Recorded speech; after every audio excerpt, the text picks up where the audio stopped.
আজকে আমরা শিখব প্যাসেজ থেকে কিভাবে কোশ্চেন আনসার করতে হয়। বিভিন্ন কম্পিটিটিভ এক্সামে এ ধরনের প্রশ্ন এসে থাকে। এসএসসি ও এইচএসসি লেভেলে ম্যান্ডেটরি সিন এবং আনসিন প্যাসেজে এরকম কোশ্চেনের আনসার করতে হয়।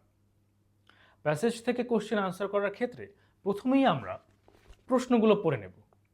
প্রশ্নগুলো পড়ার পরে যেসব কিওয়ার্ডগুলো আমরা পাবো, ওই একই কিওয়ার্ডগুলো প্যাসেজের মধ্যে আমরা মার্ক করার চেষ্টা করব। তার পরবর্তী ধাপ হলো প্যাসেজের 2 থেকে 3টা লাইন বা এক একটা সেকশনের একটা শর্ট সামারি লেখার চেষ্টা করব।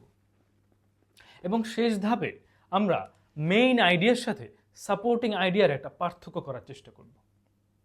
মেইন আইডিয়াটা ফাইন্ড আউট করার চেষ্টা করব। এই ধাপগুলো অনুসরণ করে প্রশ্নের অ্যান্সার করলে আমাদের প্রশ্নের অ্যান্সার করার সময় অনেক কম লাগবে এবং প্রশ্নগুলো সঠিক হওয়ার সম্ভাবনা অনেক বেড়ে যাবে। এই ধাপগুলো অনুসরণ করে আপনাদের আনসার কতটা সঠিক হলো এবং আগের থেকে কতটা কম সময় লাগলো অবশ্যই জানাবেন। ধন্যবাদ।